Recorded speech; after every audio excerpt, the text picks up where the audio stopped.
Pues nos vamos a dedicar a ver un poco el proceso de migración desde serie 6 a serie 7.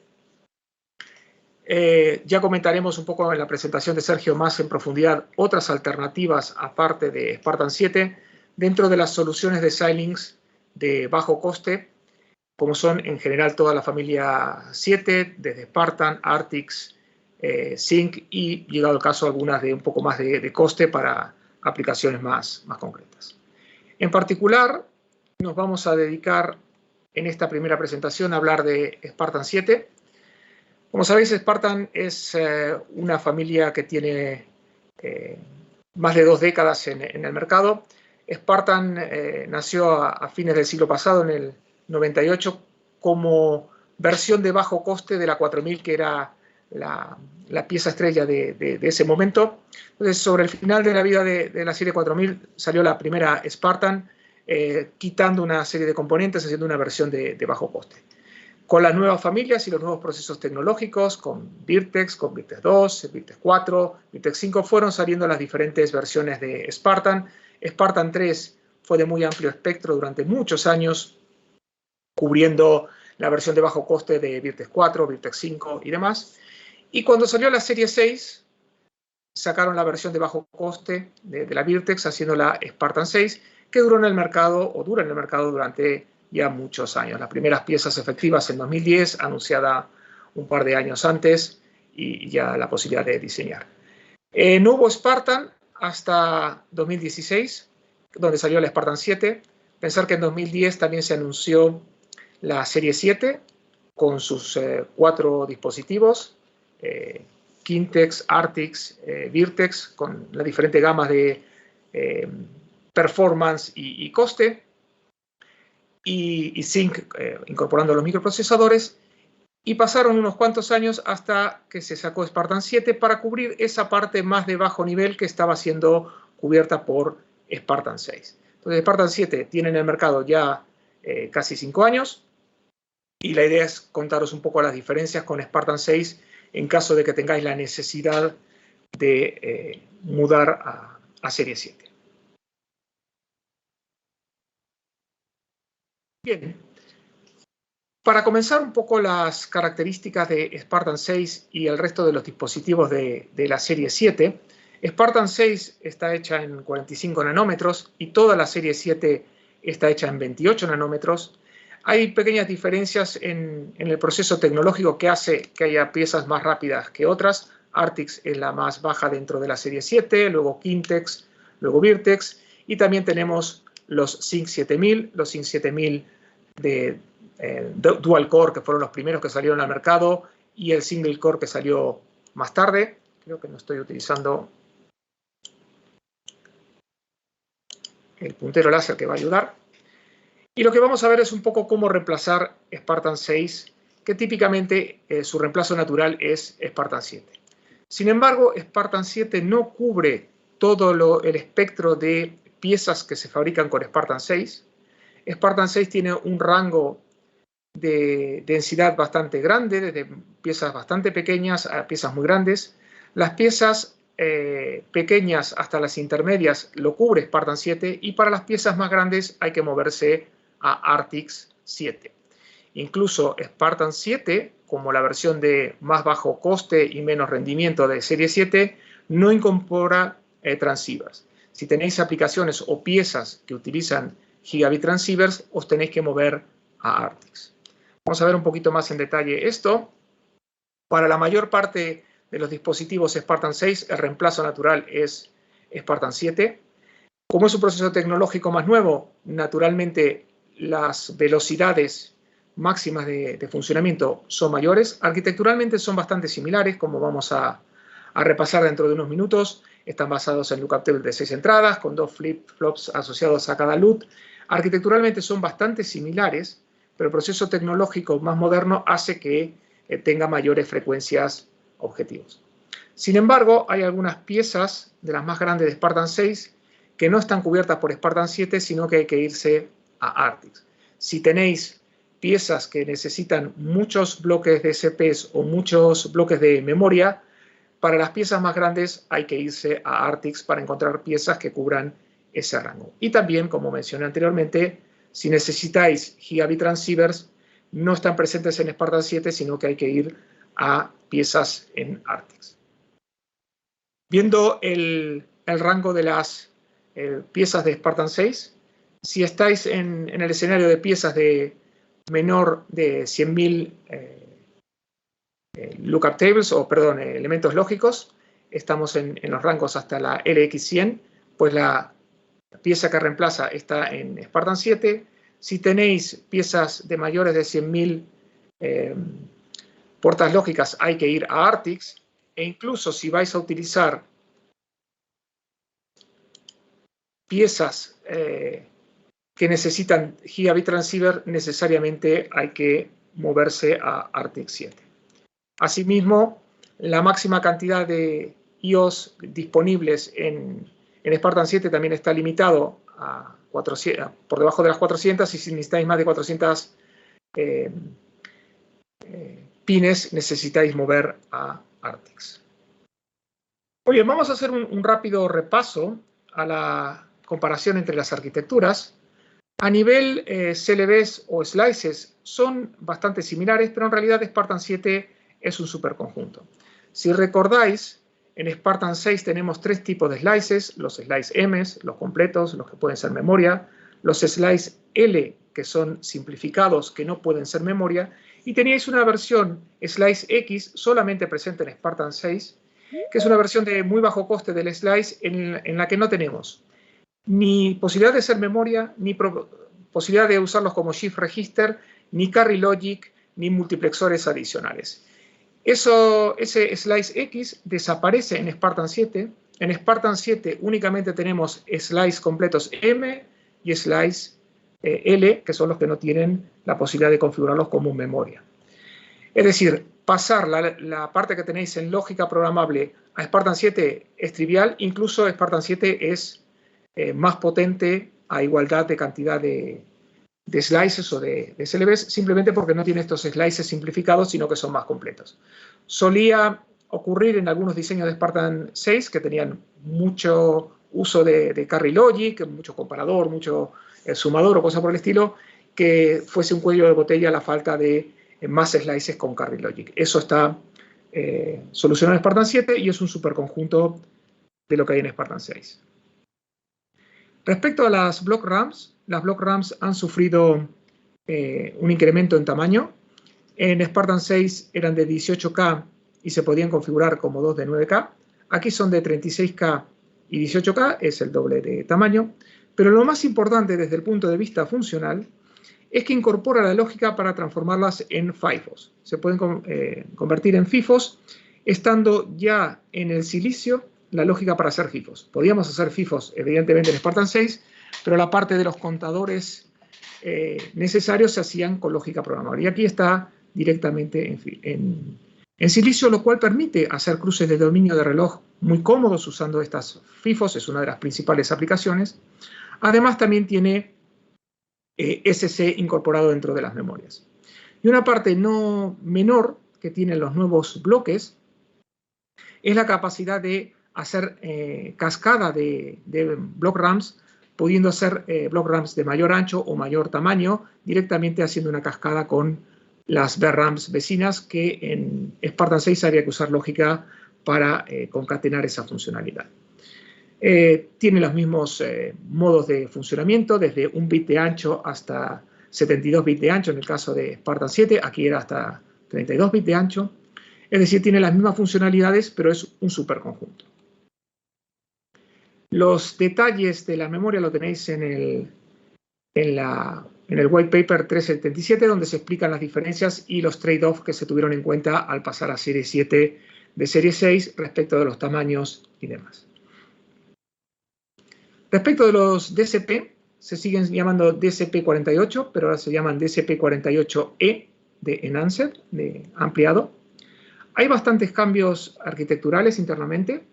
Para empezar, se incrementó el tamaño del multiplicador, ahora es de 25 por 18 en vez de 18 por 18, pero hay más cambios. Aparece un shift register dentro del bloque DSP. Existe mayor tamaño en los registros internos y mayor capacidad de hacer pipeline dentro de los DSP-48.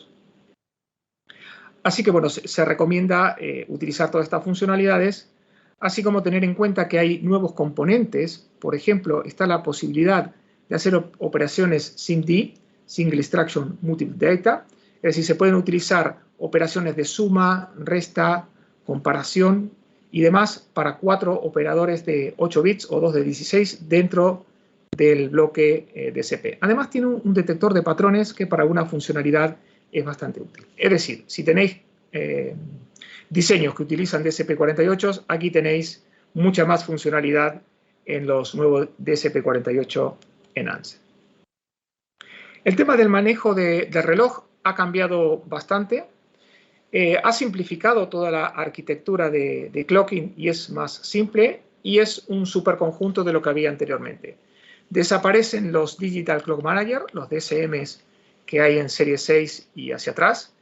Y a partir de serie 7, esos bloques para manejar el reloj se llaman MMCM, Mixed Mode Clock Managers. Son un superconjunto, permiten hacer muchas más funcionalidades de síntesis de frecuencia, aparte de soportar lo que ya tenían. Aparte tienen asociado unos PLLs que permiten hacer control del jitter mucho más preciso en la distribución de los relojes internos. A nivel de entradas-salidas, Spartan 6 todavía seguía teniendo los bloques de entrada-salida en la periferia del circuito. Sin embargo, Spartan 7 ya lo tiene en columnas verticales, como la mayoría de los dispositivos modernos de Xilinx, a partir de serie 7 en adelante. Son columnas de pines. Esto hace que los bancos sean todos regulares de 50 entradas-salidas respecto de lo que teníamos en los dispositivos antiguos, que había bancos de diferente densidad de elementos. Hay solamente 4 relojes por banco, pero son más que suficiente en la mayoría de los casos. En cada banco hay 4 señales de DQS que son necesarias para conectarse con memorias externas de DDRs. Esto no existe en Spartan 6 porque hay un controlador de memoria embebido que ya comentaré en la siguiente transparencia. Y han cambiado bastante la forma de utilizar los serializadores de serializadores en los IOBs. Esto ha cambiado bastante y requiere un rediseño no trivial, no es nada de otro mundo, pero ha cambiado bastante la forma de manejar los serializadores de serializadores. La funcionalidad aquella del hot swap en Spartan 6 no está presente en Spartan. Se puede hacer hot swapping, pero hay que respetar cierta secuencia en las alimentaciones internas que están descritas en la nota de aplicación 1311, explicando en los diferentes dispositivos de Spartan 7 y serie 7 en general cómo se puede implementar la conexión o desconexión en caliente. Respecto a los controladores de memoria, en Spartan 6 teníamos un controlador en silicio, no lo tenemos en Spartan 7 y serie 7 en general. Tenemos en silicio el PHY, es decir, el phaser sí está hecho en silicio, es decir, los CRDs y tal de las patas, pero necesitamos utilizar el MIG, el Memory Generator, para generar el controlador en la lógica programable. Cubre todas las DDRs que podía utilizar la Spartan 6, es decir, DDR3 hasta 800 megabits por segundo y las DDR2 también son soportadas, pero necesitamos utilizar el MIG. La ventaja, por otro lado, es que podemos utilizar diferentes partes de la FPGA para conectarnos con memorias DDR. Es decir, no estamos restringidos a los únicos pines que tenían asociados el controlador en silicio en Spartan 6. Aquí hay más flexibilidad en cuanto al uso de los pines y se puede incluso la parte del MIG ubicar en diferentes partes de la FPGA. Los detalles de cómo utilizar el MIG para los diferentes dispositivos de serie 7 está presente en la nota de aplicación 484. Finalmente, los gigabit transceivers han cambiado la arquitectura. No están presentes en Spartan 7. Hay que irse a Artix 7 para utilizar piezas que tengan gigabit transceivers. En Spartan 6, las piezas que lo tenían gigabit transceiver de 2,7 o de 3,2 gigabit por segundo, dependiendo del speed grade. Y en Arctic 7 tenemos mucha más velocidad, los speed grade menores 3,75 gigabits por segundo y los speed grade mayores suben hasta 6 gigabits por segundo. Dependiendo del encapsulado, incluso tenemos un poco más de velocidad. Relacionado con los transceivers, para aquellos que teníais piezas que utilizaban PCI Express, el PCI Express que tenía Spartan 6 o que tiene Spartan 6 está limitado a una sola línea en Gen 1, es decir, 2 gigabits por segundo en este único lane. Y si pasamos a Arctics, las piezas tienen Gen 2, doble de velocidad, es decir, 4 gigabits por segundo por lane, y tiene hasta 4 lanes posibles en los PCI Express. Los detalles están en la nota de aplicación 1286 respecto del uso de este bloque de Gen 2 presentes en Serie 7. Adicionalmente, si nos movemos a Spartan 7, hay otra serie de ventajas. La primera es que es la misma arquitectura presente en todo Serie 7. Arctics, Kintex, Virtex y los Sync 7000 tienen la misma arquitectura de FPGA hecha en 28 nanómetros, mismas lookup tables, mismo sistema de rutado. Cambia el proceso tecnológico levemente, que hace que los dispositivos sean un poco más rápidos que otros, pero la arquitectura es lo mismo, es decir, el reuso de los cores IP es absoluto. Y además, en Serie 7 en adelante, al pasar también a Vivado y demás, tenemos un portfolio de IPs gratuitos y de proveedores de IP muchísimo, pero muchísimo mayor que lo que tenemos en los dispositivos antiguos. Spartan 7 y en general Serie 7 y los dispositivos de allí en adelante tienen los XADC.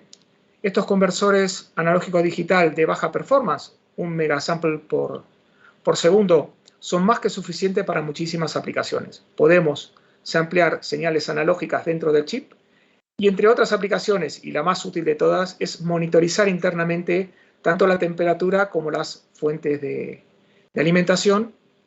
Directamente tenemos sensores incorporados que utilizando estos conversores podemos tener una monitorización constante del dispositivo. También tenemos empaquetados de muy bajo form factor, de 8 por 8 milímetros. Además, que eligiendo ciertos empaquetados, tenemos una variedad de dispositivos muy grandes. Dentro de Serie 7, no solamente Spartan 7, sino que podemos saltar, dependiendo del empaquetado, a otros dispositivos de la Serie 7 que nos permitirían crecer bajo el mismo PCB a dispositivos de mayor densidad y potencia de cálculo.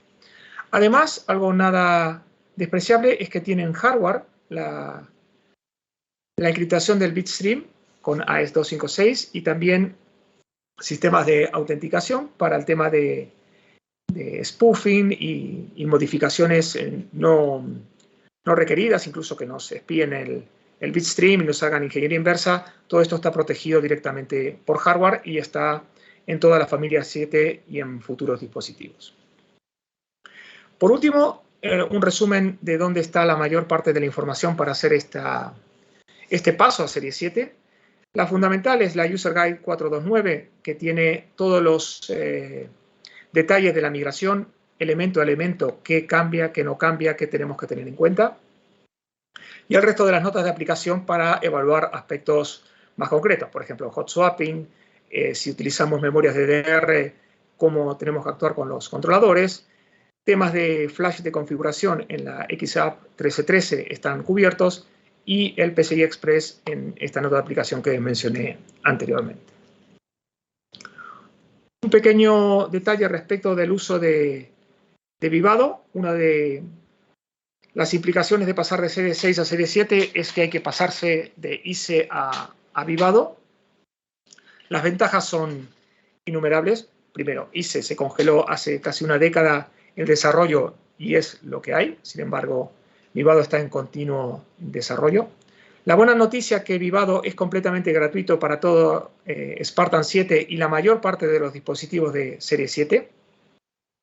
Aquí he borrado lo que decía de Webpack, que era el nombre comercial que tuvo durante más de una década las versiones gratuitas de las herramientas de Xilinx. Ahora ya no se llama más Webpack la versión gratuita, sino que se llama Standard Edition, que cubre, como decía, la mayor parte de los dispositivos de Serie 7 y todo Spartan 7. Las ventajas que tiene pasarse a Vivado, entre otras, es que hay una cantidad ingente, cientos de cores IP prediseñados que se pueden utilizar directamente. El uso del IP Integrator, que es una herramienta de integración de cores IP, es muy potente y permite en minutos desarrollar diseños que reutilizan cores IP de terceros. Entre los cores IP que provee Xilinx, incluso provee microarrays y otros microprocesadores. Y sobre todo, a partir de 2010, que comienza la colaboración con ARM, el uso de AXI, del protocolo de interconexión AXI, que permite generar interconexión de los bloques de una forma muy fácil y muy rápida. Todos los cores que provee Xilinx, o una mayoría absoluta, porque hay algunos que no tienen sentido, están interconectados a través de este protocolo AXI que permite una interconexión en segundos. Es más, todas las herramientas que vienen asociadas con Vivado y con Bytes tienden a utilizar este sistema de interconexión, lo cual hace la integración a nivel de sistemas mucho más rápida y eficiente. Entre otras características es el uso del simulador gratuito. El eSIM que teníais en ICE, luego se llamó XSIM y ahora se llama Vivado Simulator desde hace un montón de versiones, y ha crecido de ser una herramienta casi de juguete en la época de ICE a ser una herramienta de simulación bastante seria que no tiene limitación en la cantidad de líneas de código y permite hacer simulaciones Verilog y VHDL mixtas con un rendimiento bastante aceptable. No es una herramienta como podría ser QuestaSim o ModelSim de Siemens EDA, pero es una herramienta muy profesional y útil, sobre todo para diseños del tamaño de los que se suelen ejecutar en Spartan 7 y Serie 7. Hay una guía de diseño de cómo pasar de ICE a Vivado, la mayor parte de los elementos que hay que tener en cuenta, sobre todo cómo cambia el tema de las restricciones. No es solamente pasar de UCF a las nuevas restricciones de Vivado, sino que hay un montón de consideraciones al respecto. Y mayormente no hay grandes saltos. Las primeras versiones de Vivado eran un cambio demasiado radical respecto de lo que era el uso para un usuario de FPGA tradicional de Xilinx, pero lentamente ha convergido a que en realidad es muy parecido a ICE, pero es un gran superconjunto. También ha cambiado varias de las herramientas de bajo nivel, tanto para depurar como cosas por el estilo. Siguen existiendo los mismos elementos, pero han ido evolucionando para cubrir nuevas necesidades. Parte de esto se cubre, digamos, en el curso de Vivado que comenté al principio. No me voy a extender más porque me estoy estirando del tiempo y no quiero quitarle tiempo a Sergio, que continúa ahora mismo. Mientras Sergio va tomando control de la presentación, si tenéis alguna pregunta o alguna curiosidad, es un buen momento. Y si no, le cedo el testigo a Sergio. Muy bien, muchas gracias, Gustavo. Pues voy a compartir pantalla. Como os comentó Gustavo, ya habéis visto una introducción a Spartan 7 de los detalles. Ahora lo que me gustaría comentaros es no solo centrarnos en Spartan 7, sino ver todo el portfolio de dispositivos orientados a bajo coste. No vamos a ver solo los detalles de hardware, sino que también vamos a insistir bastante en microprocesadores empotrados que podemos meter y que nos pueden ayudar mucho en el desarrollo. Entonces, bueno, pues nada, sin más preámbulos, vamos a ir viendo la presentación.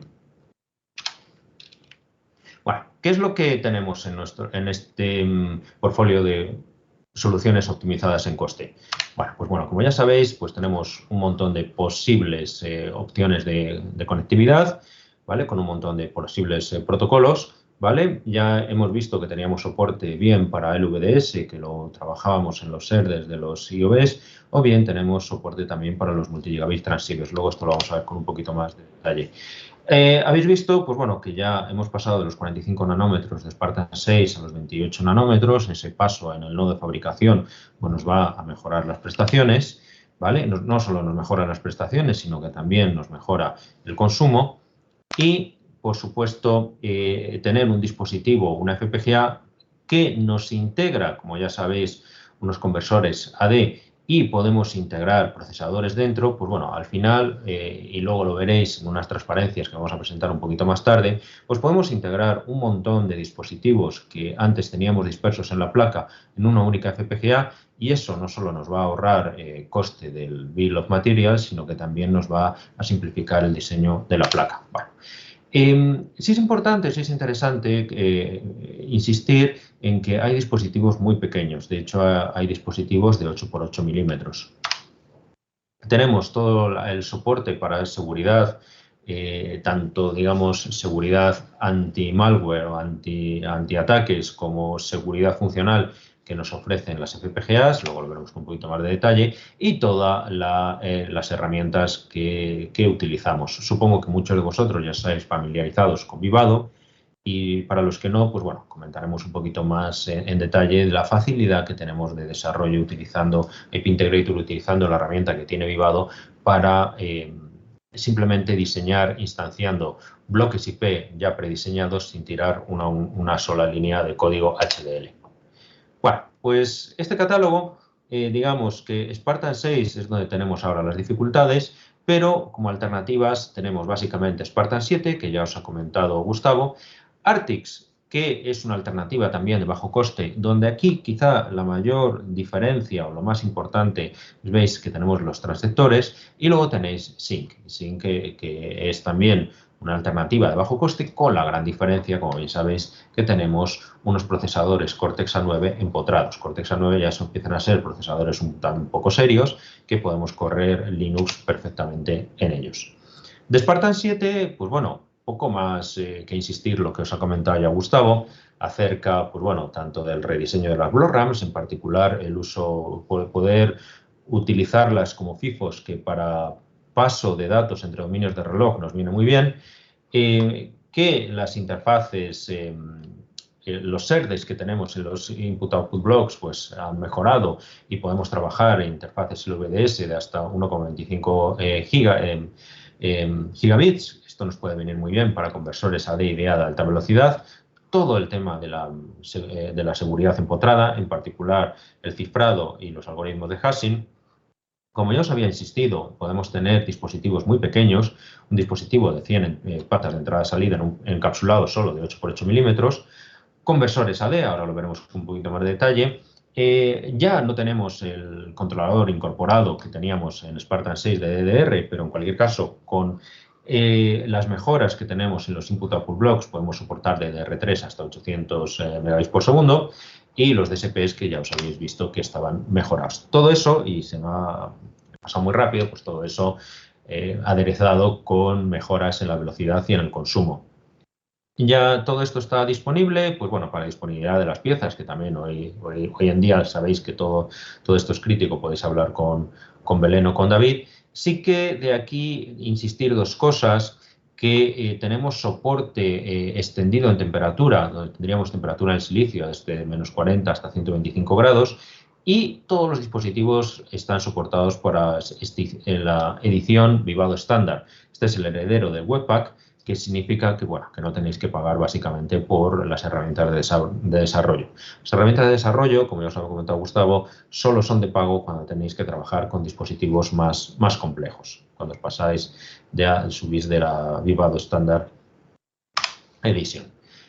Muy bien, pues esto sería Spartan 7. Spartan 7 está muy bien para problemitas pequeños, pero se nos queda corto. ¿Dónde? Pues fijaros, básicamente, principalmente si necesitáis multi-gigabit transceivers. Vamos a necesitar multi-gigabit transceiver, pues si tenéis que implementar PCI Express o HDMI, que HDMI, digamos, de baja resolución se puede implementar con los input-output blocks de los pines.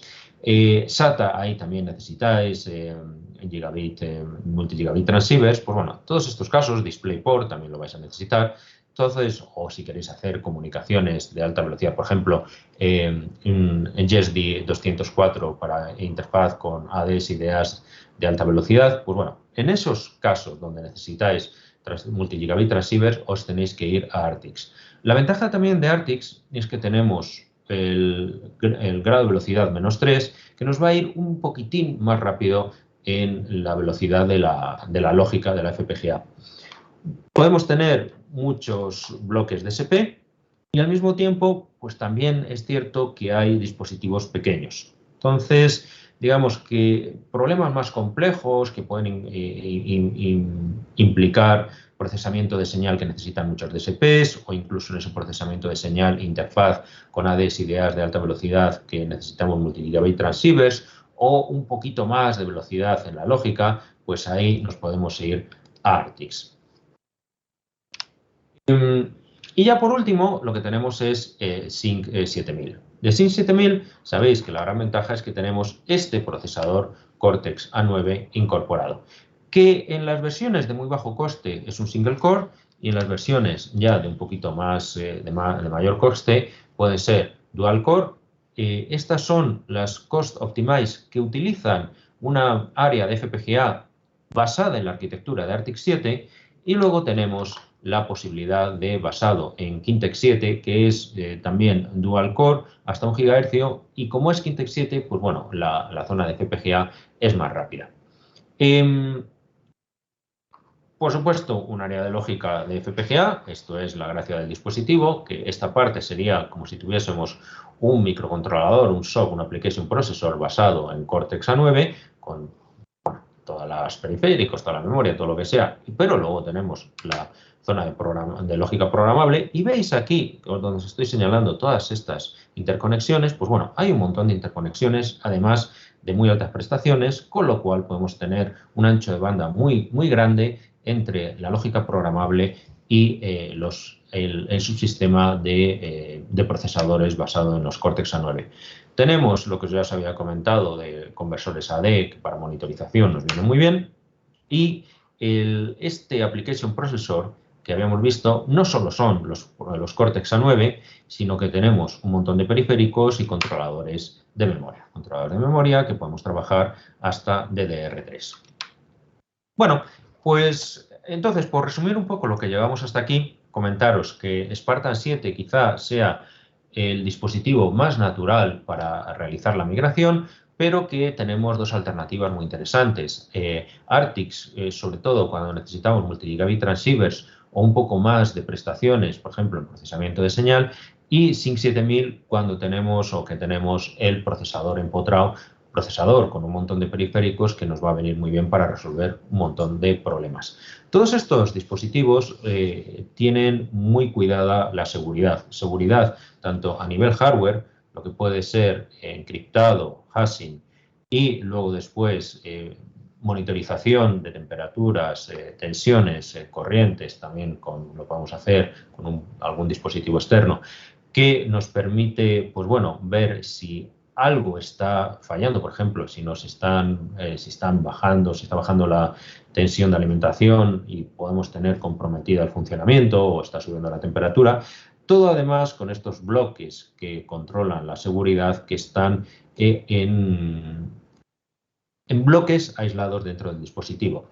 Y luego en la parte del software, en el SYNC, tenemos no solo unidades de protección de memoria que nos aseguran que ciertos dispositivos solo se pueden acceder desde cierto software, sino tenemos este Trust Zone que nos permite tener un firmware seguro que nos asegura o que nos permite, pues bueno, evitar que un sistema operativo comprometido o aplicaciones comprometidas puedan acceder a periféricos o a zonas de memoria que no nos interesa. De tal manera que, bueno, que al final tenemos tanto desde el punto de vista hardware o desde el punto de vista software bastante protegido nuestro dispositivo frente a ataques.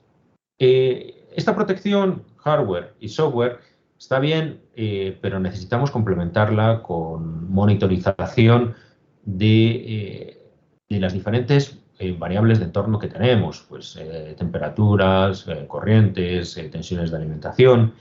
Normalmente esto lo haríamos con un conversor AD externo sencillito que iría por SPI o I2C. No lo podemos ahorrar porque dentro de nuestros dispositivos tenemos conversores de 17 entradas, de 12 bits y de 1 mega sample per second, una mega muestra por segundo. Son dispositivos sencillitos, pero que como veis con 12 bits, pues para lo que es monitorización de alimentaciones y temperatura, pues nos puede venir bastante bien y ayudarnos en pasar certificaciones de Functional Safety, como puede ser la SIL, la IEC 61508. Bueno, pues al final, como conclusión de todo esto, es que en estos dispositivos, como bien sabéis, porque sois usuarios de FPGA, con una FPGA podemos ahorrar bastante porque nos podemos ahorrar un procesador externo, un tipo, pues bueno, un Cortex-M, que nos puede valer desde 1 hasta $15. Nos podemos ahorrar un DSP externo, que son baratitos, pero también nos lo ahorramos y encima lo integramos todo. Nos podemos ahorrar, pues bueno, el soporte de los Power Management, los circuitos integrados de Power Management. Nos podemos ahorrar los ADCs, que ya, pues bueno, habíamos visto que también será un ADC conectado por ese SPI o DOST es muy barato, pero $1 o $2 también nos ahorramos. Los dispositivos externos de seguridad, que básicamente son los que nos hacen la criptografía y el hashing, también son baratos, pero no los podemos ahorrar. Y al final, pues no solo es el ahorro de todos estos dispositivos, sino que al integrarlo todo en un chip que tiene un pequeño tamaño y que no tenemos que rutar pistas en la PCB hacia todos estos componentes, pues nos estamos ahorrando costes en la placa. Y costes en la placa en estas soluciones de bajo coste, pues si nos ahorramos rutado, probablemente nos vamos a ahorrar capas y ahorrarnos capas pues nos va a venir bien. Al fin, y luego también, ya por último, por terminar, el MMCM que os había comentado Gustavo, los herederos de los DCMs que teníamos en Spartan 6, pues todo lo que es sistemas de gestión compleja de relojes nos los ahorramos y otros $2 que nos estamos ahorrando. Este es el portfolio. Os dejaré al final un resumen de las tablas de los dispositivos que vamos al final discutir un poco. Esto es lo que tenemos, ¿vale? Tenemos dispositivos grandes, el S100 o el A200 en Artix. En el caso de Sync, todos los que tenéis aquí no es la familia entera. Esta es lo que, digamos, sería el bajo coste. Bajo coste llegaríamos hasta 70-20. Y estos que tienen aquí una S, es que en vez de tener un dual core Cortex A9, tenemos un single core. A partir de aquí, esta flechita seguimos, por supuesto, seguimos adelante, pero ya son basados en la arquitectura Kintex y ya lo de bajo coste pues no aplicaría. En resumen, pues cosas interesantes, pues tenemos aquí Spartan 7, veis la diferencia en el proceso de fabricación, que es de 28 nanómetros, veis que podemos trabajar con Microblaze. Luego puntualizaremos esto porque también podemos trabajar con Cortex-M. En Sync 7000 trabajamos con Cortex A9, aunque también puntualizaremos porque podemos incorporar Microblaze. Número de celdas lógicas podemos subir hasta 100 o 200.000 en el caso de Spartan o Artix. En el caso de Sync se queda en 85.000, pero os vuelvo a insistir, se queda en 85.000 en el caso de los dispositivos de bajo coste. Si vais a dispositivos más caros basados en Kintex, esto sube bastante más. Pero bueno, hoy en la presentación de hoy nos vamos a centrar en el bajo coste. Soportamos DDR3, ¿vale? Hasta 800 o 1066 megabits en el caso de los dispositivos Artix o Sync.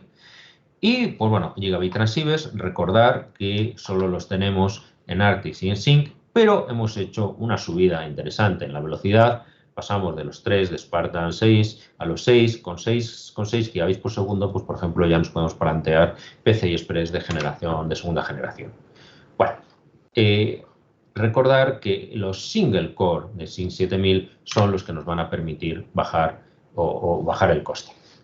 ¿Todo esto cómo se desarrolla? Pues todo esto se desarrolla con Vivado y con Bytes. Vivado es la herramienta de desarrollo de la plataforma hardware, donde aquí lo mejor o lo más interesante, sobre todo para los que no lo conozcáis o lo conozcáis poco, es que tenemos esta herramienta que se llama IP Integrator, que con drag and drop, simplemente con tener aquí nuestra lista de IP cores, de bloques IP, bloques prediseñados que ya tenemos, los cogemos de la lista, los arrastramos a nuestra especie de esquemático y el sistema automáticamente con asistentes nos hace las conexiones y nos genera todo un sistema, toda una plataforma hardware sobre la que podemos empezar a desarrollar el software, sin tirar ni una única línea de código RTL. Esto es muy interesante, porque pues, bueno, todo lo que sea tirar líneas de código RTL, pues sabéis que nos va a fastidiar la productividad.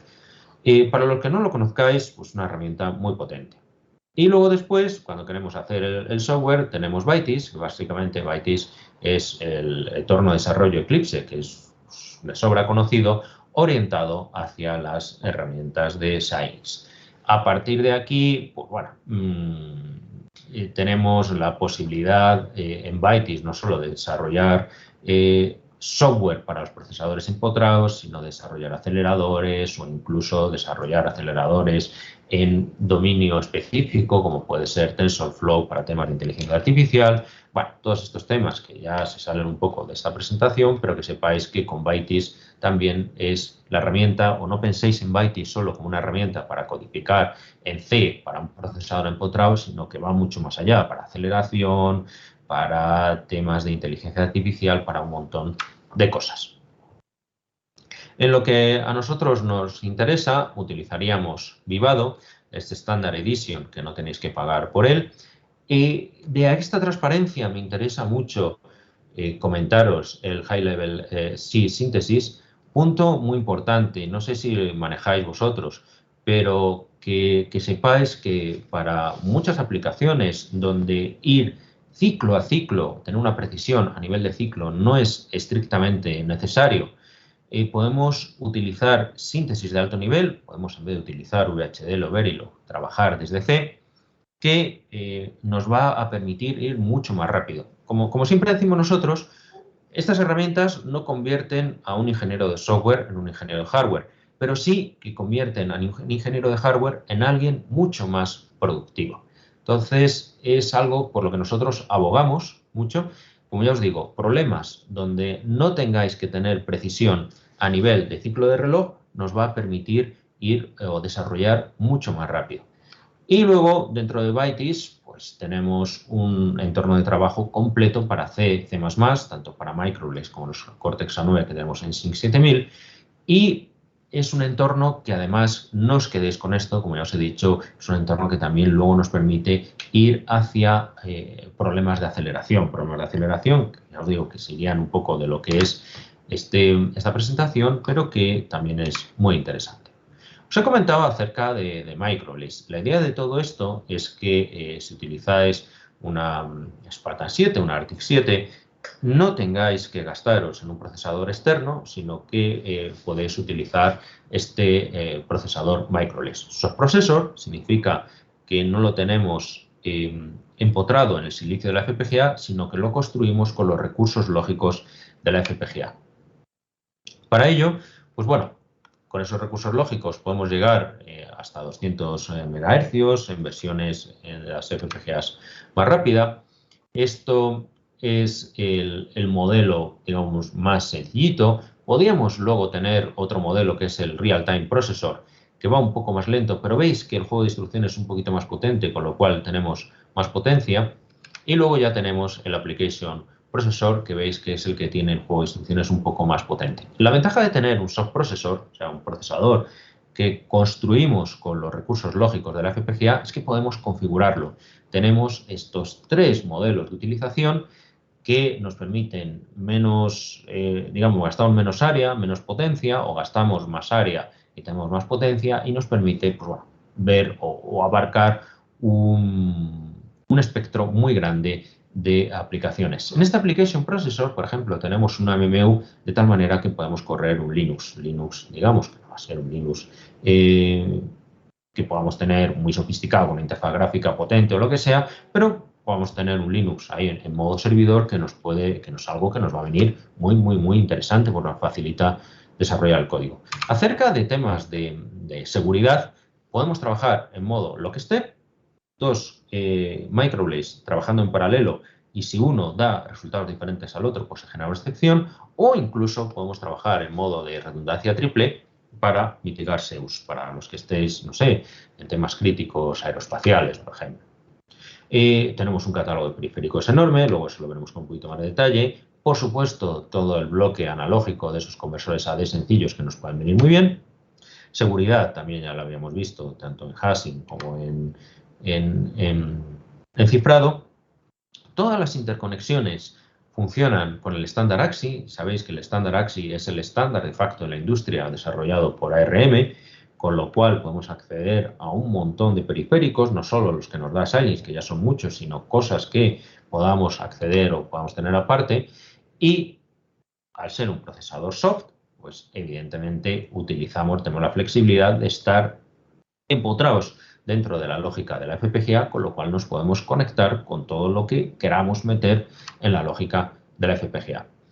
¿Cómo es desarrollar con Microblaze? Muy sencillo. Simplemente utilizáis Vivado. Dentro de Vivado instanciáis el bloque Microblaze, que es tan sencillo como el drag and drop que os comentaba antes dentro de la herramienta Integrator. Coges, arrastras y ya está. Empiezas a conectar periféricos. Esta herramienta es inteligente en el sentido de que nos automatiza la realización de conexiones con asistentes y luego lanzamos Bytis, que es la herramienta de desarrollo software, que es también muy sencilla.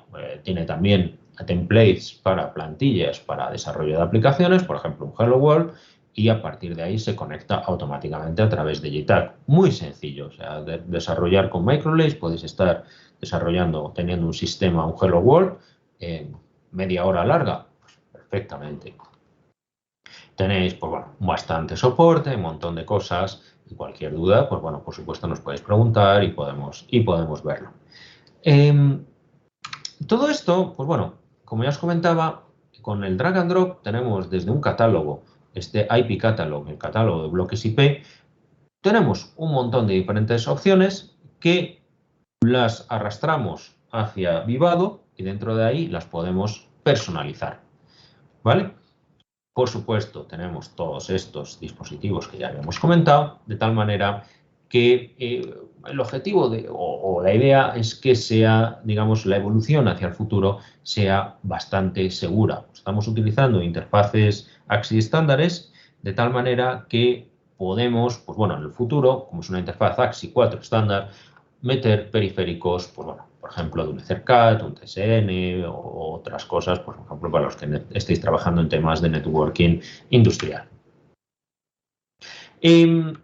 Para el tema del desarrollo, una cosa muy interesante son los PMODs. Ahora lo veremos con un poquito más de detalle cuando veamos las placas de desarrollo. Estos PMODs son bloquecitos, por los que no os conozcáis, son plaquitas muy sencillitas con este conector que puede tener 6 o 12 pines, ¿vale? Conectores muy sencillitos que nos permiten, pues no sé, a lo mejor es un GPS, estos son un display de 7 segmentos, esto es un puerto serie, control de motores, lo que sea, que se conectan a la placa de desarrollo.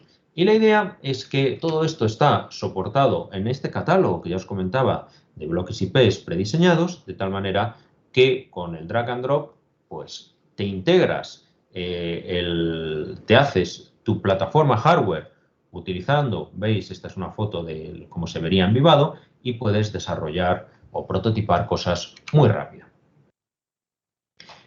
Hasta aquí os he comentado acerca de Microblaze y os estaba hablando de Microblaze como un procesador que puedo implementar en Spartan o en Artix. Habíamos hablado de Zynq que tenía los Cortex A9 y lo que quiero enfatizar con esta presentación es que no son mundos separados. Yo puedo tener un Zynq con el Cortex A9, pero en la zona de FPGA, que es esta zona aquí amarilla, puedo empezar a meter Microblaze que me hagan funciones,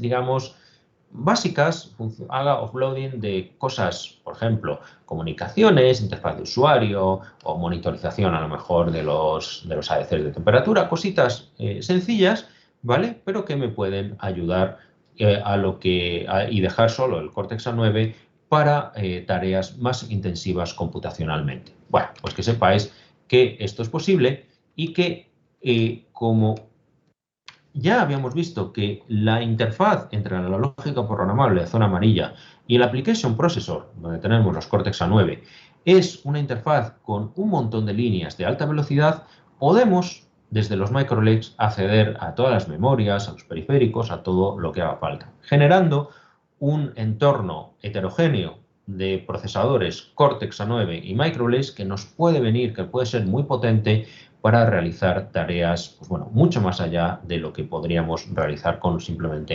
con los Cortex A9. Aquí tenéis, pues bueno, un ejemplito en YouTube y hay tutoriales también en Internet de cómo podemos realizar esto. Ya por ir finalizando esta parte, ¿cómo hacemos la depuración? Pues bueno, la depuración, por un lado, dentro de Byteezy, que es una herramienta de desarrollo software, pues podéis pensar en la depuración software de toda la vida, con breakpoints, con el paso a paso. Y en Vivado, la depuración pues es el Integrated Logic Analyzer, que es el heredero del ChipScope, para los que seguís trabajando con ese. Insistir aquí en esta transparencia que no son mundos separados. Hay una cosa que es muy interesante, que es el cross-triggering. Tú, con el Integrated Logic Analyzer que tienes en Vivado, puedes hacer que cuando empiezas a capturar se haga también un trigger en el software y al revés. Tú puedes hacer que cuando llegues a un breakpoint en software se dispare y empieces a capturar las señales en el ILA. Entonces, esa capacidad del cross-triggering, que también tenéis aquí, vamos a pasar unos links, es muy, muy interesante. Bueno, ya vamos a ir terminando rápido. ¿Qué kits de desarrollos tenéis? Pues dentro de la oferta de DigiLent tenéis un montón de diferentes posibilidades. Tanto las ARTI que tenéis en S7, en A7, que es S7 es Spartan, A7 es Artix y Z7 es Sync. Diferentes niveles de precio, ¿vale? Están disponibles, pues bueno, en diferentes plataformas. Luego tenéis la Mini Z, que es un poquito una digamos, para Sync.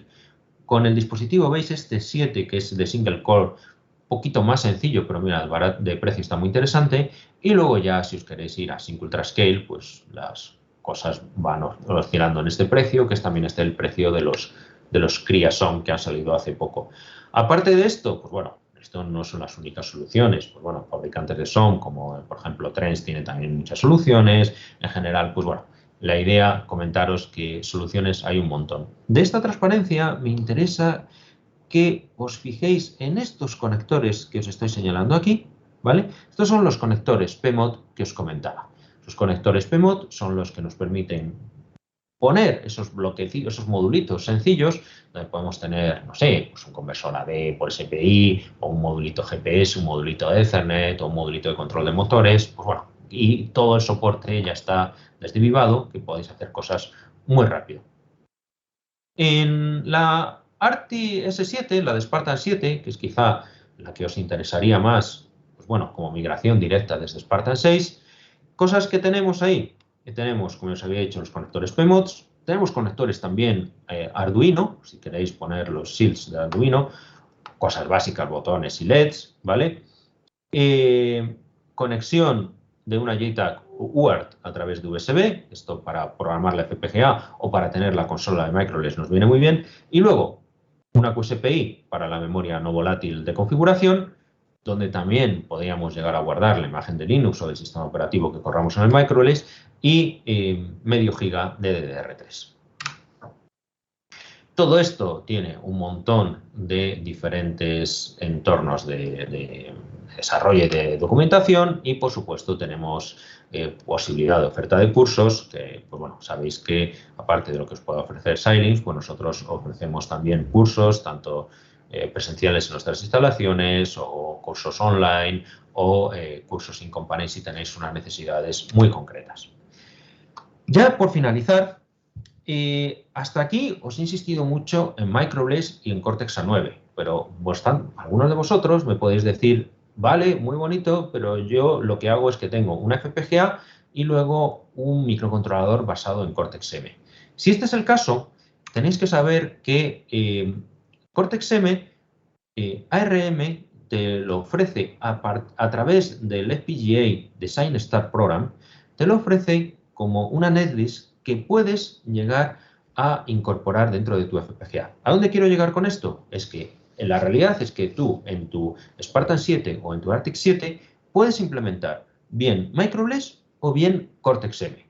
Entonces, si ya estabas trabajando con Cortex-M, pues puedes olvidarte del microcontrolador, no sé, de ST o de NXP que tienes externo y integrarlo dentro de la FPGA.